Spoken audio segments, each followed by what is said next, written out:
Hey, good morning. It's Friday, August 29th. We're a day late, but we're here for the Boardroom Breakdown. It's Casual Friday. Casual Friday. Good morning. Welcome, everybody.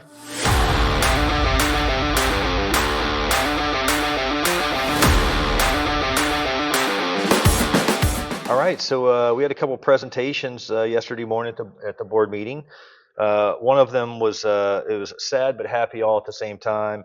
The Raleigh Foundation and Baylie Brunner Day. So we talked about and gave a presentation about Baylie Brunner, child that died from childhood cancer. It was a recognition of her and her family, and the Childhood Cancer Awareness Month. And the Raleigh Foundation's a really neat thing. I encourage everyone on September 6th, if you can, get out, go out to the American Legion Post 378 out in Gulf Breeze and meet up with them and take the ride over to Studer Hospital over at Ascension Sacred Heart and have the opportunity to go and visit with a bunch of kids currently that have childhood cancer are going through treatment, visit with their families, and have an opportunity to give them some gifts and take their mind off of the fact that they're probably dealing with one of the most difficult things to ever deal with in their life. Absolutely. I couldn't imagine what these parents have to go through with the children. And I commend American Legion Post for having the Baylie Brunner Awareness Day and honoring her and keeping that memory alive. I know Studer has a tremendous success with childhood cancer over there, and anything we can do to help, let's do it.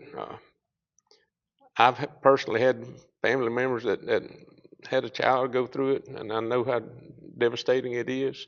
And it's sad to see these children have to go through that. So anything we can do to brighten their day, to make them feel better, let's do it. Yeah, cancer's definitely touched, I think, everyone's family or household or a friend, but it's particularly difficult when it's a child. For sure. Absolutely, yes. We had a recognition of service for Alan Isaacson. He had served on our zoning board a couple of different times. Alan's tremendous amount of knowledge. He's a builder, has studied the LDC, and we're losing a tremendous amount of knowledge in him. And it was good to see him get honored for all the years of dedication he's done. I know Alan's been involved in one aspect or another, serving the community most of his life.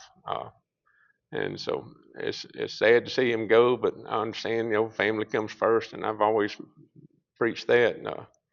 But to honor him for what he's done was a great thing, and we just appreciate him, and he's going to be sorely missed. Yeah, for sure.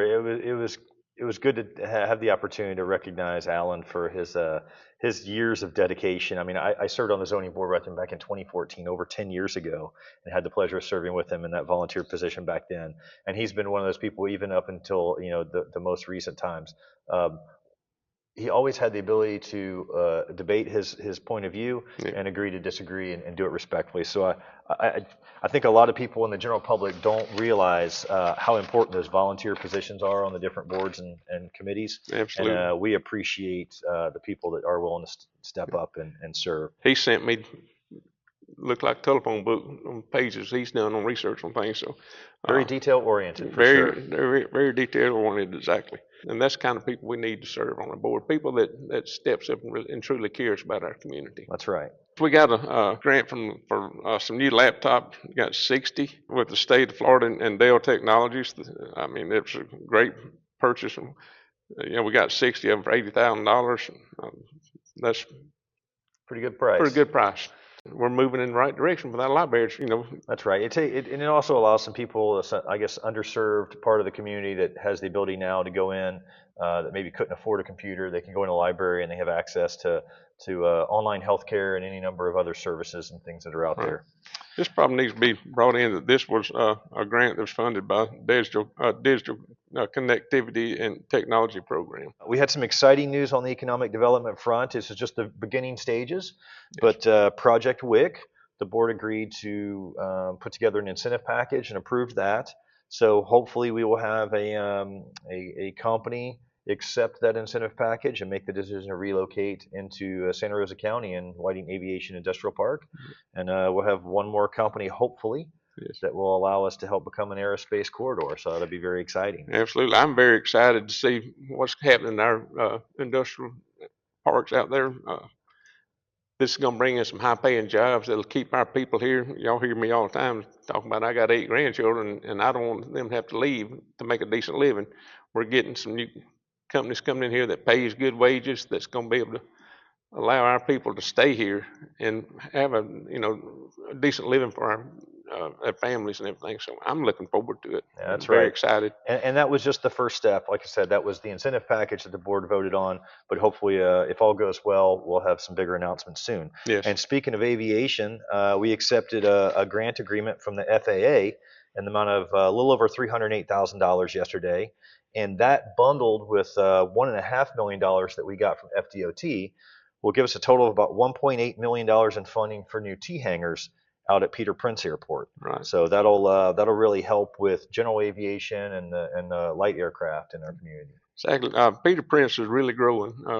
It's exciting to see what's happening out there and see the new hangars and all coming in. So We're constantly reinvesting yes, in yes, the yeah, airport and improving the facilities. So I can just tell you in the short time that I've been here, I've seen that airport go from a very small local airport to still small and local, but obviously the quality of the facilities has increased significantly. it's going to help our parks, our industrial parks out there also. That's right. People flying in and out, helping our industrial. So it's a great thing to see it going. Well, you've got some news for us over on Chumuckla Highway, so I want to give everybody an update on that. Yeah, we're doing the PD&E on Schmuckle Highway. I want to make it very plain to everybody. Santa Rosa County has not mentioned, nor do we have any intention of doing any eminent domain on this. This is a PD&E study to widen the highway for future traffic. Just want everybody to know we're not planning on taking anybody's property. That's not the meaning of this. Yeah. Yesterday, all we did was just allow a time-only change order, so there was no money transacted. Right. It was just allowing some additional time for that PD&E to happen. But yeah, there had been a couple statements made out there in the public, and I guess the rumor mill and social media took off saying that Santa Rosa County was planning to eminent domain someone's property, and that could not be further from the truth. So we just want to set the record straight on that. Absolutely. I think it's going to wrap it up on Casual Friday. I want to wish everybody a wonderful weekend and be careful on this Labor Day and enjoy time with the family. Yeah, have a happy Labor Day, and we'll see you next time on the Boardroom Breakdown.